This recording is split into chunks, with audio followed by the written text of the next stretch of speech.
Hello and welcome to the Sight and Sound Video History Series of the Toledo Lucas County Public Library. I'm Tom Walton. Well, if you love to read, and if you're a patron of the library, you probably already know our guest today. He's written well over 100 books for children.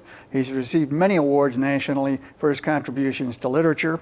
And it's our good fortune that he calls the Toledo area his home. His name is Wahl. And Mr. Wahl, as a writer myself, sitting down with a writer of your stature is quite an honor for me. So thank you for joining us today. It's a pleasure to be here. Do you remember when you first knew that you wanted to be a writer? Was there an aha moment? Was there an epiphany? Well, when I was in the 4th grade at DeVoe School, I remember we were going to have I had a puppet theater. I did a lot of things to get out of school, if I could put it that way.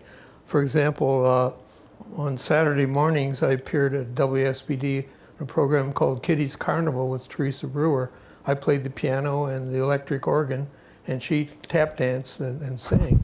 And then I had a magic act, so we'd go around to PTA groups, to churches, to different schools. And so I had a puppet and a shadow play theater. So I was a busy little guy. Anyway, I thought I could write a better version of Jack and the Beanstalk, 4th grade. Okay, so I did it, and I realized, no, the original was better. What you have to do is make up your own stories. What was wrong with the original, in your view as a young child?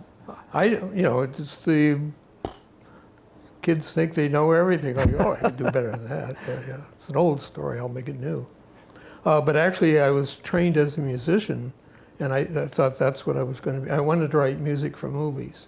Mm-hmm. And when I was 17 or 18, I was offered a job, a kind of apprentice work with Max Steiner, who had done the scores to King Kong, Gone with the Wind. I mean, he was still working at that time, yeah. And in the 50s. And so instead, I took a scholarship to Cornell. Didn't have a piano, turned to the typewriter. But anyway, I think I did want to be a writer. And you knew that as a child? Yeah, I think so. Because I grew up in a kind of lonely way, which maybe we'll get into, being raised by grandparents. Mm-hmm. Yeah, you were born in Columbus, yes. Ohio, right? Your father, his name was Russell. He Yep. was a physician? Yes, he had been I believe a high school teacher in chemistry in Blissfield, Michigan, I think. He was born in Holgate, Ohio, northwest Ohio, and decided to go back to school and become a doctor. And so, and I was premature. I weighed about 3 pounds, I guess, when I was born. And anyway, my father not only had to go to school for a number of years, and then he had to do his internship until he could finally open an office, which I think he did about 1938. So I was put with both sets of grandparents, one in Napoleon, Ohio, in a funeral home, so we lived in grandeur. That's always the biggest house in town. And then the other grandparents lived in a rundown farm near Holgate. Mm-hmm. So I had a kind of neat childhood. Your mother was Nina? Yes. And was she an artist? Yes, she was. What did she specialize in? Well, she went to Wisconsin as an art student, as a matter of fact. She could draw beautifully. She liked watercolor, and she did ceramics under Joanne Kuzno for a number of years. So your father was a man of medicine. Your mother, turns out, is an artist. You were born, though, during the Depression. And what impact did the Depression have on your family, on your household? Well, living most of the year I lived on this farm, which had no indoor plumbing. And by the way, I mean, they were really poor. And so I do remember I had a collie dog, and I would sleep on the lawn with him tied to my leg, just for safety's sake, so he didn't run away. And I remember waking up in the middle of the night, and I could see tramps walking up and down the road, with their little knapsack. And I mean, that's my memory visually of parts of the Depression. Now, but I was really too little, except when I went to Nathan Hale School. After I did finally come to Toledo, I remember WPA had a symphony orchestra that went around to schools to play Beethoven and stuff like that. How did you learn piano and all of that? Well, I studied under a wonderful pianist and She was also wrote music.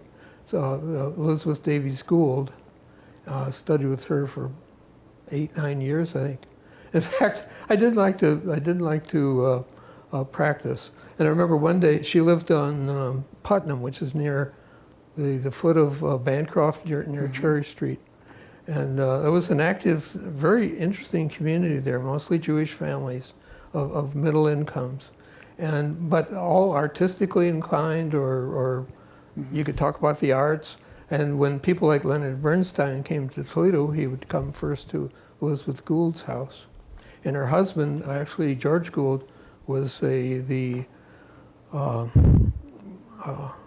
lawyer for Saturday Review of Literature. And so people like Hemingway and so forth, if they came to Toledo, they'd come to that same house. So when I was a kid, I got to know, great people were coming in and out. Yeah. But anyway, as I said, I didn't like to practice. And one day I'm coming in my heavy Schwinn bicycle. I just wanted a 3-speed racing bike. Instead I got, it was like a 1957 heavy Cadillac with all the fenders and the chrome and stuff. And I'm going, la, la, la, la, la. I was so happy I'd actually practiced, and Mrs. Gould was happy with me. And a bumblebee flew into my mouth when I was about a block from home. My folks lived in Westmoreland. So I ran in the house, and I said, Mom, I just swallowed a bumblebee. What should I do? And I remember she said, drink a lot of water, drown it. And so it hadn't stung me yet. It probably could have killed me. Oh, my gosh. Anyway, that's my memory. That's did it ever? My music memories. Did it eventually sting you? Or? Yeah. Oh, my gosh. A happy day in music. You learned, you came by the arts and by writing, of course, innocently enough, because your mom was an artist. Did you ever feel any pressure growing up from your father to become a doctor? Yes. He said he'd put me through school only if I became a doctor, which I chose not to do.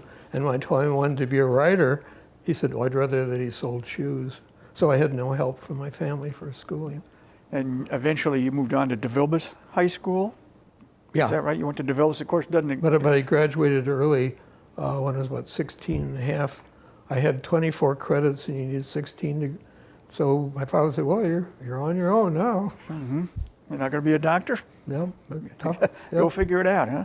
By the time you reached high school at DeVilbiss, had you figured out at that point you weren't going to be a doctor, you were going to be a writer? No.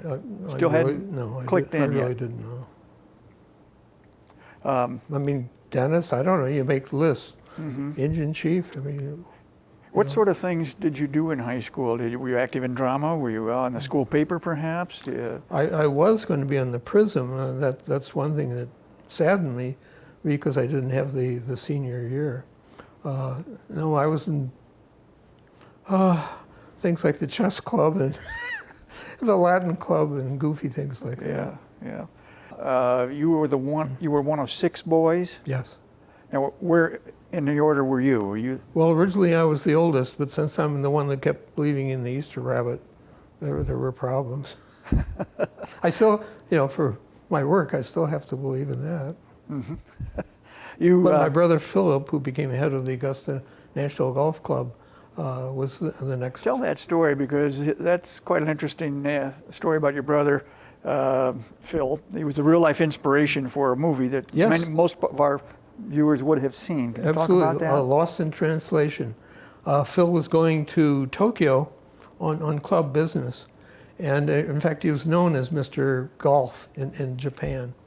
And in fact, one of the joys, I talked to him in fact, I think the night before he got killed in an auto accident. And he said that a taxi had taken him past a hotel building, and there's a 3-story high painting of himself with holding a glass of Suntory whiskey. The year previous, he had gone to Tokyo, and they said, Mr. Wahl, could you just hold this glass of whiskey and say you like it? Mr. Golf always drinks Suntory. And they said, we'll dub in, perfect Japanese. So he said whatever he said. And so he was known in Japan the next year when he came back. And people kept bowing to Mr. Suntory-san. And so he had a lovely time. Anyway, so he was estranged from his wife at that time. and he met a young lady in the hotel who was having problems with her husband, and they became, shall we say, good friends. Anyway, and so eventually he told the story to, I think, Francis Ford Coppola, or a friend of Francis Ford Coppola. And then it was years later that Sophia, the daughter of Coppola, made the film based on the Phil Wahl episode in Tokyo. That was a launch pad for a full feature-length film. There. Yes, yeah. Your brother, yeah. Oh, he was a wild and interesting guy. He must have had a lot of stories to tell about Augusta. Yes. And the masters over the years, I'm sure. Yeah. You had another brother, Robert, who was also a writer, wasn't he? Of children's books, a novelist himself. Yeah, and a couple of children's books that went through many printings, actually. Mm-hmm. It's funny that it's a parallel, like athletes. Sometimes you'll see incredible athletes in the same family. There's something genetic going on there, and it must be the case with that writing gene. Yeah, I mean, it could be. I mean, it's a magical thing to me. I can't explain it. Left brain, right brain. Yeah. I don't know. Do you remember your first job? A job? Well, I always think, do I think of my writing as my job? Well, actually, when I went to New York, I worked at Basic Books for a while. But then once it took me 16 submissions, I think, to get my first book accepted by Harper. And then the woman said, "Where the hell have you been all this time?" And I wanted to point out to her she had seen it twice before. And rejected it? And rejected it, yeah. And then she said, "Would you like Sendak to illustrate? Do I make you nervous?" And I said yes to both questions. So I started off with a bang. Maurice Sendak, or actually his name was Moishe Sendak, but so for publicity, is Maurice. Certainly a testimony to persistence. If you had 15 or 16 rejections, yes. And on this book alone, 2 prior rejections, and yet you kept at it until it finally impressed someone. Yes. Who finally paid attention to it. It deserved, no doubt. Yeah. What was it like getting all those rejections in the early going? Well, it's a test of your character and a test in your belief in your own work. And I felt I liked it. If I like to reread it, I think it's got to have something. I want to talk to you. So I didn't want to give it up. Yeah. You mentioned a little earlier that you did magic shows and puppet shows. Did you teach yourself magic? No, what was his name? Carlos Summers had a magic shop downtown. And so I studied under him for a number of years. So when, for example, Harry Blackstone, the famous magician, would come to Toledo, I was the kid planted in the audience to come up stage, to volunteer. And people would tell me what to do from the wings, like look under her dress, whatever. This is at the Old Town Hall? Yes. And you're a child at the Old Town Hall? Yep. As part of the audience? Yeah. That alone, I can't believe that now. You should have stood out right there. A lot of vaudeville shows and so forth, and burlesque at the Old Town Hall. And plays. Gloria Swanson came, and Tallulah Bankhead. Oh, sure. A lot of great people came to Toledo. After high school, you went on to the University of Toledo initially. After you finished, you left DeVos early. Yeah, for 1 year till I figured 1 year out. in university, and then on to Cornell, right? Yes. Why Cornell? Well, I had scholarships to Yale, Cornell, and I think Michigan. Michigan I thought was too large. Yale, I did go there, and they were going to put me in a dormitory that was built about 1795. A 3-story brick building that had no fire escapes, but they had knotted ropes at each corner. And they asked me to show my prowess and climb. And I said, I have a theory, man ain't monkey. And I thought, this is not the school for me. Or they wanted me to go up and down a building, on a 3-story building, on a knotted rope. So then I chose Cornell because it looked beautiful. And it had a film history background. The Pearl White serials were filmed around Cornell. Mm-hmm. Now, did you finish your studies at Cornell? Yes, and I had great teachers, including Vladimir Nabokov, who wrote Lolita and so forth. Then I got a scholarship to University of Copenhagen. Yeah, I was going to ask you about that because you won a Fulbright scholarship to go to the University of Copenhagen in Denmark. What did that experience mean to you? Well, oh, it was a wonderful. Had to be life-altering. It's a social democracy, and I don't want to get into political stuff, but it was like paradise to me, just wonderful place. So I did get an equivalent of a master's there, and in folk literature and folklore, and in film. I mean, so it was a kind of double, triple thing. Yeah. And then when that concluded, you came back to the States and did some more graduate work at the University of Michigan? Yes. Okay. And now if I'm doing the creative writing. Yeah. If I do the chronology correct here, you then went back to Denmark. Yes. Worked as a secretary to Danish writer, and forgive me if I mispronounce it, Isak Dinesen? Yeah. Dinesen? Yeah, her real name was Baroness, you had to call her Baroness, Yeah. Karen Blixen-Finnecke.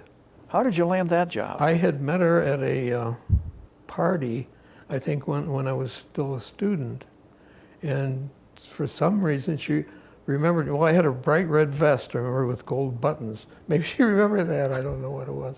So I got this cablegram, or telegram, or whatever it was, when I was at Michigan, said, can you, I haven't saved it so I can't quote it exactly, can you come to Denmark, want to dictate last tales, please come. So she needed you to transcribe Yes. what would be her final work, is that Yeah. right? Except she was so mean it wasn't her final work. Oh. As I said to you earlier, when we were talking off the cuff, some of your heroes you don't want to meet. But She was a wonderful writer, wonderful writer. But she must have been a better writer than a critic, because she fired you at some point, Yes, right? we did about half the book. It was called Last Tales. And one day I made two errors. I'm not a professional typist. I'm a 21, 22-year-old kid, whatever I was. And I did know Danish because I had to learn Danish, except she was telling me the stories in English. And she wanted them to be letter perfect. We were about 40 feet apart. I'm at one end of the room, she's at the other. When I would come to the end of a page, she'd say, "You can't stop there." And I had to explain to her, and then finally I started coming with 8.5 by 14 sheets, legal size typing paper, so I could delay that horrible moment. And then a maid would take the piece of paper down to the end, and then if she had to correct it, she got really upset. Do you remember the two words you misspelled? Yes, I do. One was, in the village where she lived, Rungsted, the people didn't like her much. And she was called, I shouldn't say this because she's a great and wonderful writer, but she was called Hexen, or the witch. And so here she is telling me a Gothic kind of tale, and suddenly she said, "Witch." Okay, so I typed W-I-T-C-H, and then she continued, "Which is to say." Okay, wrong witch. Okay, so, okay, that was one. And the other was, she said, I just had to type sheer sounds and never ask her, like, what is that, or whatever. She said someone was buried with Jew honors. I thought, okay, there's this Jewish guy named Anders. Anders is a very common Danish name, A-N-D-E-R-S, you swallow the D. So he's buried maybe in a mausoleum. I don't. Anyway, I just have to type what I heard. And of course, she meant with due honors. She was given the Jew honors. Yeah, anyway, so then she said, "It's obvious you have no feeling whatsoever for literature. Will you please go?" Please go. So a couple days later, I had a very minor heart attack. And that's where the social democracy thing comes in. It cost me $1 a day in the hospital. I'm an outsider, I'm not a Dane. Yeah. Yeah. Well, clearly you had to be crestfallen and a little upset Yes. by the treatment. However, a couple of months later, I was working at the Danish Film Museum, because I know a lot about old films. And I had a phone call from her traveling companion, Clara Svensson, who said that the Baroness was invited by Boris Pasternak to come to Russia to be with the great poet. And would I please come along and carry her on and off trains and troikas or whatever? And I said, "Are you crazy? I would have had to pay for it." She never even gave me any salary. I had to sell my ticket back to keep living in Copenhagen. She wanted you to come and be like a valet or something. Yes, I guess so. No pay. I thought, no, I can't do it. Much as I love her work, and I think she's a great writer. Oh, indeed. You once made your home in Mexico long before you settled again in Toledo. Why Mexico? How Well, did it that was happen? cheaper. And in fact, in the old days, you could really live from books. When my books sold for $9.95, and they really paid proper royalties, now with Amazon.com, you're paid in essence off the wholesale price. And often they take 79% discount, that leaves 21% for the publisher, and I get 5% of that. So You mean when I went on Amazon to buy this last week, you didn't get any of it? maybe a penny or two. In the old days, I'll settle up with you when we're done here. That part's disappointing. But also I was going to do a book with Garth Williams, very famous illustrator who had done the Little House on the Prairie books. Anyway, I mean, wonderful picture books with Margaret Wise Brown, and a number of longer books. So, and he hadn't done anything for a couple of years, so the Harper editor said, could you go to Mexico, light a fire under him, tell him he's still much loved, and get him to sign the contract. So I did, but his motto was no work between meals. So he was from Wales, but he thought he was being very Mexican. But you ended up staying. Pardon? You ended up staying. Yes. In Mexico. And we did finally work together. In fact, we were going to do about 6 books, but he only finished 1. But then I had a beautiful house, wonderful house. Did you learn Spanish? Yes, but I was never good at. I still had Danish in my head and some French and German from my grandparents. Yeah. And I could never get subjunctive correct or even past tense. I'd say, I go to market yesterday. I can't get subjunctive right even now. No, even in English, probably. Evidently, you never stopped being a Buckeye. You eventually came back to Ohio. Yes. Ended up back in Toledo. How did that occur? Well, I think, the first years of your life are really the formative years. And your personality, by the time you're 6, is about 80, 90% there. Mm-hmm. And it's my memories of small town Ohio, I think, that have kept me going. Mm-hmm. Were there writers of children's books who inspired you that you would point to and say, that's how it ought to be done? Or Well, I did like this lady, Margaret Wise Brown, who wrote, what did she write? Goodnight Moon, for example. A very poetic. The thing about picture books, I guess one thing that attracts me to picture books in particular is like making little movies. If I made movies, I'd make cartoons. I wouldn't make feature-length things. Mm-hmm. And so you have 32 pages. It's like working in a sonnet form.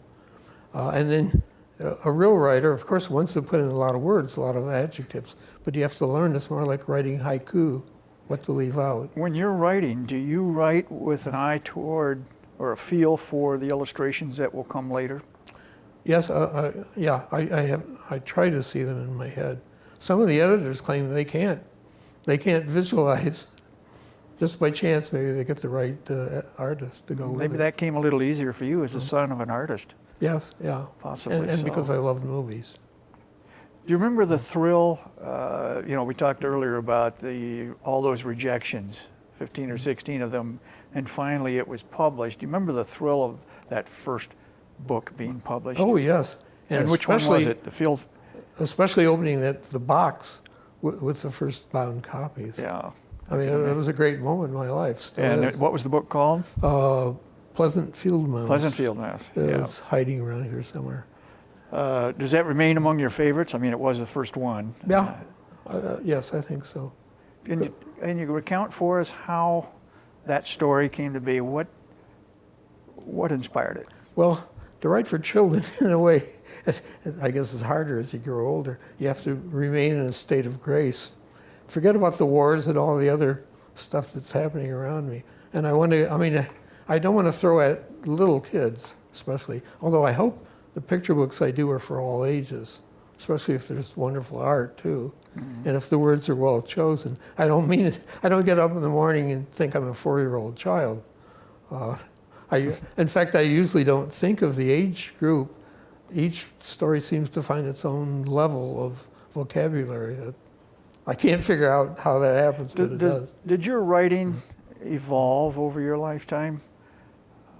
Mine did. Yeah, And yes, I think so. Do you, Yeah. you write differently now than perhaps when you were in your 30s? Yeah, I mean, actually now I'm writing more about things that happen in real life. I mean, for years I wanted to make up stories, like new fairy tales or talking animal tales, which are really people wearing fur coats. I mean, so you can talk about human or grown-up problems to children, but by making it a bear. And I have a number of books that have bears in them. In fact, I'm working on another bear story right now. And so you can fool them. And also, little girls will read stories about little boys more than little boys will read stories about little girls. But again, if you make it an animal and give it a name like Nutmeg, Universal appeal. Instead of a boy or a girl, it doesn't matter. You once wrote that you write first for yourself, Yeah. calling on the insights and visions from your childhood.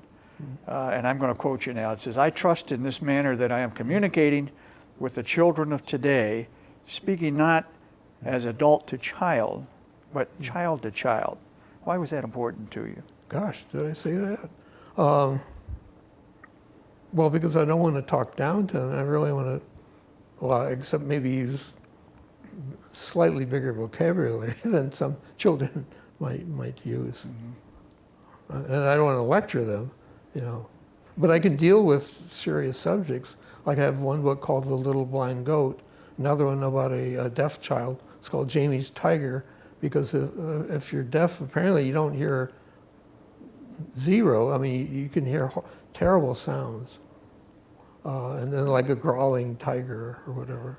If there is a common theme in many of your dozens of children's books, I would imagine that it has to do that they're not just for entertainment, but there's an education going on. There's a message, right? Yeah. And that's why for children of all ages, as you say, there's a message in there for all of us. Yeah. Is that right? Yes. Is that how you launch a project, to No, deliver a message? For some reason I start with the title. And I have no idea where the title comes from. I remember once I was visiting back in Toledo, and I thought, rabbits on roller skates. Well, now it'd have to be roller blades, which doesn't sound as friendly to me. But anyway, I thought, I liked the title, but it took 2 or 3 years until this little story started building up in my head. How long does it usually take? You said you're working on one now. From conception, maybe you get the title, but you sit on it for a while and let it percolate. How long does it typically take you to finish a book? Well, only 2 or 3 times, as best I can remember, has a thing just fallen out of my sleeve, you know, almost letter perfect. Usually, it can take weeks, months, because I may rewrite 30, 35 times. Then I turn even my text upside down and see, does it look right even that way? Yeah. No, that word's too long. Obviously, writing skill is very important to what you do. Yeah, I've had good teachers. Yeah. What other qualities do you think are important in a good writer? I think that's why having a lonely childhood and being raised by grandparents, I learned to be sort of a camera. In fact, if I may say, I never even spoke till I was 3 years old. You know, I didn't say mama or dada because wasn't my mother or father, because my father was still in school, as I say, and then doing internship and so forth. And they were very, very poor. I mean, they're in the 30s, in the early 40s. So, I don't know, ask me another question. Well, I just picked up a book that I was going to ask you about next anyway. This one's called, and gets back to the field mouse again. This is called The Field Mouse. Yeah, I can't help it. Mice are in my and a dinosaur named Sue. And I want to talk about that because I remember visiting the T-Rex at the Field Museum in Chicago not long ago, and just being so amazed by the experience. And of course, the lesson in this book is the same thing. The field mouse lives beneath, I guess, one of the leg bones of the dinosaur in the museum. Although originally when I told them, I mean, they commissioned the book because I had done a book called about dinosaurs. Anyway, so they asked what I had in mind, and I said, I could think of a little mouse because you can go from room to room or whatever and observe things even while people were working on the bones, you know, cleaning them. Although they did some of it in Florida They had a lab there, one in New Jersey, and then, of course, at the Field Museum in Chicago. And so one of the nabobs of the museum said, if we saw a mouse or a rat, we'd kill it. And I said, well, then you've got the wrong guy. But finally, they accepted the fact I could do it from the point of view of the mouse. Anyway, but I got to tell you, on the day that Sue was first shown, it was a long day, and my text had been set to music by a German composer, and so members of the Chicago Symphony, played it, and then I'm signing books with Sue Hendrickson, the young lady who found the bones, and I think it was North Dakota or South Dakota, I can't remember now. And so at 10 o'clock at night, we're coming out, and we're all kind of pooped, but there's no traffic. And I'm with my editor from Scholastic and a couple of the officers from the museum. We were all going to go out and have coffee, figure out what we're going to do the next day.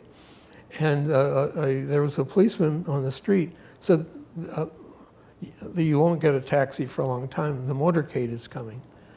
I had no idea what that meant. And there's a helicopter kind of flying over the museum. Well, finally the motorcade arrives, and it's President Clinton, who had been at a fundraiser in Evanston that day, and someone said, do you know, sir, that Sue the T-Rex is first being shown today at the Field Museum? And like a little kid, he said, I got to go, I got to see Sue. And they said, no, you can't do that because we are not prepared, to protect you. He said, yeah, this is what we were told. The bad guys, he said, won't know where I want to go. So he insisted on coming. And so in front of me, he read it's a longer text than most of my picture books. He read half the text until finally the Secret Service guy said, sir, we have to move out of there was a full moon on him like a spotlight. And he had the man radiated energy. I've never met anybody like that in my life. I thought the President of the United States just read my book. I can't believe it. Did you? So you did meet him? Yeah. Oh, sure. Good. Yeah. Which is a nice segue, I think, into another of your books that I want to talk about, and it's this one, How the Children Stopped the Wars. Yeah. And this one was written all the way back in 1969 during our long entanglement in Vietnam. What was your intent with this project? Well, even as a child, and seeing films about Pearl Harbor and all that, I didn't think war is a good way to solve a problem. So that's been stuck with me all these years. So I did want to make a fable. Well, in a way, it's based on there's a legend of the Children's Crusade. It may or may not have happened. So I used that as a starting point. Mm-hmm. It's been made into an opera, actually. Oh, is that right? Yeah. Mm-hmm. This is a narrative that runs a little longer than most of the books that you've compiled. Yes, that's my Gone with the Wind. It's it's about 100 pages. It's a quick read, but it is a little bit out of the norm for what you generally have done.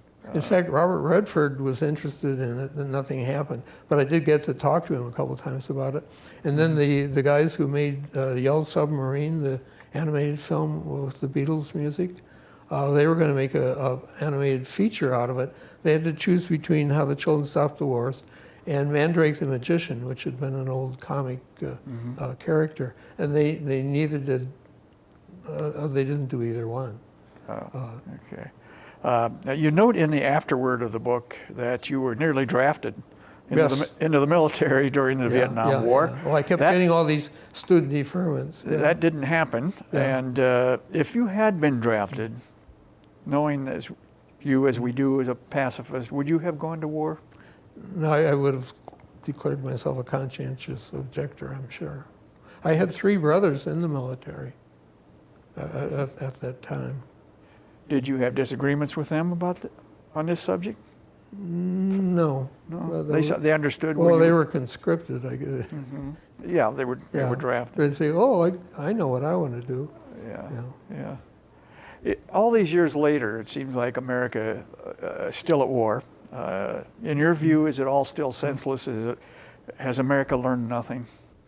It would seem like the world has learned not a whole bunch about how to solve its big problems. Yeah. Mm-hmm. people like you and others who feel that way would love to think that the world is listening, but I wonder sometimes. I mean, Yes, there's long wars in you know, Iraq and Afghanistan, and they just seem to be without end. What's the answer? Read the book. Read the book, huh? Yeah. Yeah. Well, I mean, I don't want to give away the ending, but it couldn't happen now. I mean, the way I propose it. Anyway, it's a fable. Now, some of America's most talented and beloved artists have worked with you to collaborate and do the illustrations for your book. Maurice Sendak and Edward Gorey, Norman Rockwell, certainly a name everyone recognizes. How did those partnerships come about? Well, usually the editor wants to choose. And then often they don't want us to meet, which I find because maybe we won't like each other. Oh. But I'm, you know, I wouldn't put that kind of personality quirk in the way of a good book. Did you ever offer an illustrator suggestions? The one person who was willing to accept was Mr. Sendak, unbelievably. I think of all the ones, he would have the biggest ego, which he probably did. But anyway, working on the book, he was very good. Yeah. Did you have a goal of completing a certain number of books per year? I mean, if you get what are you up to? About 110 or so at this point in your life? It might be closer to 130. I'm not sure. That's a lot. I mean, it's a lot of children. You know, these are my kids. Yeah. Did you have a quota in mind, or you just got inspired for a project and set about doing it? No, I mean, so I have written some longer books, and I've written books about film. Mm-hmm. And then as you know, I worked on a film in Denmark, which is now considered a classic. But picture books, I mean, I can do a couple texts at least in the year. Mm-hmm. But I mean, it's getting harder and harder to get them published. It seems instead of easier. Well, your books, another common theme that struck me, and we talked about it briefly, was memorable characters, usually animals. The Pleasant Field Mouse series, the Dr. Rabbit series. You even wrote a book called Frankenstein's Dog. Yeah. Dracula's Cat. Yes. Why the emphasis on animals? Well, as I say, you can kind of fake stuff better that way than having it be real people. Mm-hmm. I mean, if they're real people, what age should they be? I mean, if you make it some kind of a cute animal, it doesn't matter. You also once noted that even the placement of commas is important. Yes. And I'm going to quote you again. You said, "So mommies can pause for a breath." Oh. I smiled when I read that because abuse of the comma has been a lifelong complaint of mine too, and apostrophes also. Is this texting generation that we both see around us missing out on something important, and that's an appreciation for language? Well, I think vocabulary seems to be shrinking unhappily, and rather than expanding. So I don't mind putting in a word or two. Let them look it up, you know. Maybe they'll find out something new. Mm-hmm. No, I think we're mangling. I mean, sentences are getting shorter because of texting and stuff like that. Yeah. You and I learned how to type the old-fashioned way. Yeah, in fact, I still have my 1960 College Olympia non-electric machine. Mine's an Underwood. I'm sure they look a lot alike. Yeah. But I've never learned to do this. Oh. With the Marshall McLuhan, I remember in the 60s, said something I thought was kind of stupid, but it was true. He said, "This is the end of the paper age, now we enter the digital age." And I said, "The hell I will." What's that? And then, so I've taken a vow. I've never touched, I never liked gadgets anyway as a kid. So you don't have a smartphone? We just had an outhouse, you know. We haven't talked much about your affection for movies, and I do want to get into that for a bit here. When I was thinking about it, and then I got lost in thought. My farm granny loved movies, and Holgate, Ohio, population 900, and their motto was "Holgate against the world." Had a theater called the Palace, and it changed films 3 times in the week. And the owner, Mr. Folis, would a little town like Holgate was the last place where a film would be shown before they finally, now it's all kind of tattered. They'd send it back to Kodak and chop it up and get the dollar's worth of silver out of silver nitrate. But if the print was still in good shape, he would tell Kodak he just threw it away and would keep it in the basement. So I got used to, as a child, seeing films that were not new. It didn't matter if it was Technicolor, black and white, or sepia. I'd never seen the film before, so to this day, I mean, I'd just as soon see a 1927 film or a 1948 film. So what happened to all of those old movie prints in the basement at the Palace Theater? That's the big. Oh, I don't know. Truthfully, I collect films myself. I thought maybe he gave them to you or something. No. I lost contact. But you have quite an extensive collection of your own, don't you? Films on reels. I mean, real film. Can you talk about that? Because the digital thing ain't going to last. Yeah.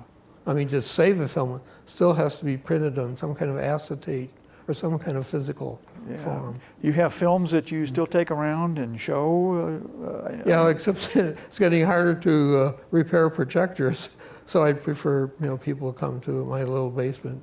Mm-hmm. So you show them to small when groups? We see films at the Gish Theater in Bowling Green, that's now in DVD form. Yeah. Which doesn't have the glow that a real film print has. Yeah. Now, we haven't talked about it, but if we get back into your, when you were barely into your 20s, you worked with Danish film director Carl Theodor Dreyer. Yes. That must have been a powerful experience for you. Who made, I think, the greatest film ever made, La Passion de Jeanne d'Arc, 1928, The Passion of Joan of Arc. So when I was a student in Denmark, it turned out that he was going to make a film. And I'd been in correspondence with him for a number of years. And so he invited me to be part of the making of that film, which is called The Word, or O-R-D-E-T in Danish. Word. Mm-hmm. It's like in the book of the Gospel, according to John, in the beginning was the Word, so forth. It's about a theological student who studies so intensely that he cracks up and thinks he is Jesus the Christ. Mm-hmm. And it was a preparatory film. Dreyer wanted to make a big film about Jesus in Technicolor. He'd never made a film in color. Technicolor or black and white? Which appealed to you more? Actually, black and white, because you can do stuff with shadow and so forth. I mean, a film like one of my favorite films, Bride of Frankenstein, with Karloff. Mm-hmm. I mean, in color, it just wouldn't work, Yeah. Or all these film noir, which are often very interesting films, like Gun Crazy or so forth. Do you remember the first movie you ever saw? Snow White. So, was I 4 years old? Something like that, 4 or 5. My grandmother gave me a nickel to buy a Hershey candy bar. And so I sat, this is in Napoleon, Ohio, and I'm in the front row of the State Theater. They had a state in the world, as we did in Toledo. And so I had no idea what a film was, so I wanted to be close to it. And I had no idea how they did it, how they manipulated these drawings or cardboard figures that could move around. And I got so excited, I never ate the candy bar, and it was just all melted all over me. But I was held in thrall. I could see the light coming from the back, and I just couldn't figure out what it was. But I love that film. It's still one of my favorite films. Could you name 3 or 4 others that are your favorites? Thief of Baghdad with Sabu, 1940 Technicolor version. Well, I'm kind of a softie about some things. There's a great film about Johann Strauss called The Great Waltz, 1938, in which MGM rebuilt Vienna. And it's got virtually an all-European cast, but it's one of the greatest musicals I think ever made. So I like kind of more innocent films. But there's a great German film from 1919 called The Cabinet of Dr. Caligari, which is very expressionistic. And that's the first film I ever collected. And it's still a great film. Your feeling about today's graphic movies, which make use of the high tech and, they seem to be aimed at a younger audience than those movies you just cited. But to me, usually they don't work, including the animation. But let's say it's a live action film. In the old days, you might have a crowd of 1,000 people, all in really great costumes, that had to be handmade and so forth. Now it's a crowd of 100,000, and it's not believable. It's beyond. I mean, it's just dopey. I mean, like there's a new version of the Jungle Book, and it even has King Kong in it. I mean, it's like they're just throwing in too much. Too much gimmickry, do you think? Yes, today? I feel. Absolutely. You had a friendship with an early film actress, Louise Brooks. Yes. Perhaps the original Flapper Girl. Yeah. And can you talk about that friendship? Oh, it was a wonderful friendship. I met her in Copenhagen, and of course she didn't look exactly like she had in the old films, which I was familiar with. And there was going to be an homage to her in Paris at the Cinémathèque Française. And first she and her companion stopped in Copenhagen, where I was then living. And so we sort of fell in love already. I'm in my 20s, she's in her 50s. And we had a great friendship that lasted till the end of her life. And many, many, many letters. And I have a whole book about the letters that she sent me, except the letters that she sent to when I lived in Mexico. I lost my house in Mexico. The government came in one day with a machine gun and rifles, gave me 5 minutes to leave because the vice governor of the state wanted that house. And he claimed that he owned the land under the house. So I lost all my letters, 3 years' work. But still, you compiled what you had into a book with a rather intriguing title, Dear Stinkpot, Letters from Louise. Is that what she called you? Me. Yeah. Or she called me Junior or Stinky or Stinkpot. And Through a Lens Darkly, can you talk about that as well? Yes, well, I met a lot of wonderful, wonderful people. Gloria Swanson, the great German filmmaker, Leni Riefenstahl. I worked on a film in Mexico with Robert Mitchum, and the last film that Rita Hayworth made, unfortunately. So I spent a whole month with Mitchum, and I did it without getting any money. I thought I was so thrilled that I was pinch hitting for another writer who lived in Mexico, but he was drinking the whole bunch. And so his wife, who was an ex-Vogue model, said, I know a writer, he can do it. And it was about a gun runner during one of the revolutions in Mexico, and who pretends to be a priest. And that was Robert Mitchum.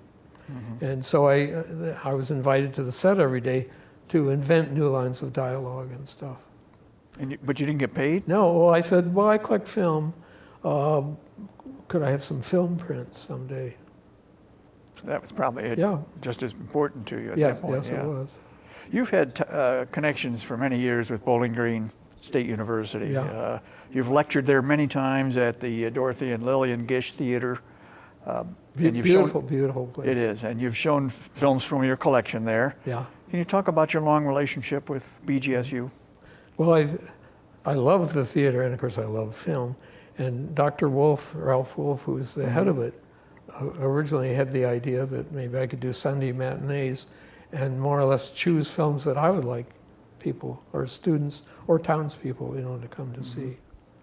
But through him and through the various presidents I met Eva Marie Saint, who was a graduate of BG and so forth. Had a lot of wonderful times there. Now, the university presented you with an honorary degree back in 1996. So I did become a doctor. There you go, Doctor of Letters. The wrong kind. I can't. Doctor of Letters. Take the That had to be out. especially gratifying for you, given your connection to the university. Yeah. Over the years, we mentioned this at the outset. You received many awards: the Avery Hopwood, Red Book Magazine, Parents Magazine, Coretta Scott King. Was there one that you found especially meaningful? I think the Ohioana Award, maybe. I don't know, I've gotten it twice. Once for the book I did with Norman Rockwell, called the Norman Rockwell Storybook, and then once for a book called Humphrey's Bear, which was illustrated by a wonderful artist, but a person I don't like, so I won't mention his name. Anyway, but it was a great honor to be chosen. Sure. You once said that movies made you a better writer by helping you to think visually. Yes. Can you elaborate on that a little bit? No, except maybe with, maybe looking at foreign films, where you quickly have to read Right. a couple lines at the bottom and then get back to the picture. In a way, that's what you have to do in a picture book. Not too many words on the page, and the pictures have to tell part of the story too. Mm-hmm. So I think it's all worked together in a strange way. As we sit here and have our conversation in the summer of 2016, the world's a dangerous place. Do you despair for the world that the young readers of your books are inheriting? Yes, I feel I do in a way, yeah. I don't know what more I could say about that. Yeah. I think it's a human reaction to worry about that. But then on the other hand, I don't know when the world has never been a dangerous place. Well, yeah. I mean, if you look back, the 30s were not a great time. Look what was happening in Europe. Hitler on the horizon and so forth. And Those were pretty scary times. Yeah, but maybe the difference is you feel that in a lot of the work, the films, books, and so forth, that there's a light at the end of the tunnel. Things will get better. Mm-hmm. I think we're telling ourselves now, and then all the films that we're making, it ends with the world blowing up or, some kind of thing like that. Wow, it doesn't inspire you to look beyond the horizon. Look at some of the video games that the kids play today. They're It's all about blowing explosions and blowing things up. Yeah. Becomes almost, they become numb to that sort of thing. I remember in the old days when Southwick had a special room for video games, and I know you're not supposed to do it, but I went up to one little dude, tapped him on the shoulder, about a 16-year-old kid. I said, is there anything in here that's not about war or blowing stuff up? He said, oh, there's something with Mickey Mouse. It must have been an illegal thing. It was Mickey trying to get across a road and trucks were going to run him down. I thought, oh my gosh. That's not the Mickey Mouse that I remember. No, but that Mickey would probably appeal to a lot of kids. Yes. Mickey was like Doug Fairbanks. He was a good guy. Now, we talked about your collection of movies. You also collect toys? Yes. Old toys? Yeah. What's that? What's that about? I still have my Superman, Betty Boop, and Felix the Cat, Mickey Mouse. My bedroom looks like a toy room because I have to get up in the morning in a state of grace. Are these things that you had as a child, or are they sort of acquired? My mother threw them all out. No, I have, and to try to get one again now, it's instead of $3 at LaSalle's, it's $600 if you have that kind of money. Now, you don't have children of your own? No, but a number of my brother Philip had 9, 5 of his own, 4 adopted. Isn't that a little? My brother Michael has 3. Perhaps irony there that you've made your livelihood and your name writing children's books. Well, most writers don't make a whole bunch of money. And are you in that category? Yes. Oh, well, especially now with the Amazon.com thing. And then creative accounting. They teach creative accounting in schools, Hospitals don't make a profit. You mentioned earlier you have another project that you're working on right now. What's that? Can you talk about that book? The next one we'll see in the series? Well, yes, actually, see, I want to deal with all kinds of subjects. And this is about 2 gay bears. 2 lady bears, so I call it the 2 bears. Mm-hmm. And the first line is, once upon a time, 2 bears were in love. Anyway, and so people don't want bears living in their neighborhood, you can read whatever you want into that. So, that's an opening line you want to keep on reading, though, I would think. Yes, I hope so. Yeah. But they learn to fit in. One learns to do magic tricks, and the other one, what is the other? Oh yes, she reads poetry, mm-hmm. And they earn money, and so they finally fit in with the other people. Do you know how and people forget that they're bears or read, whatever. Exactly. Do you know how it's going to end already? Or do you sometimes let the story carry you along and see where it takes you? Well, you have to have a safe harbor that you're heading toward. I think it's different, well, even in a novel. In fact, I remember Vladimir Nabokov said, if you are reading a novel to find out what happens, read the last page first. But I find that kind of silly. Yeah. But actually, it's how it happened. Like in Jane Austen, 2 people who don't like each other are going to fall in love. And it's marvelously how she does it. Yeah. So you should have a kind of destination. Yeah. But do you sometimes find that the story takes a turn you hadn't anticipated? Yeah, and that's kind of great because it had a life of its own.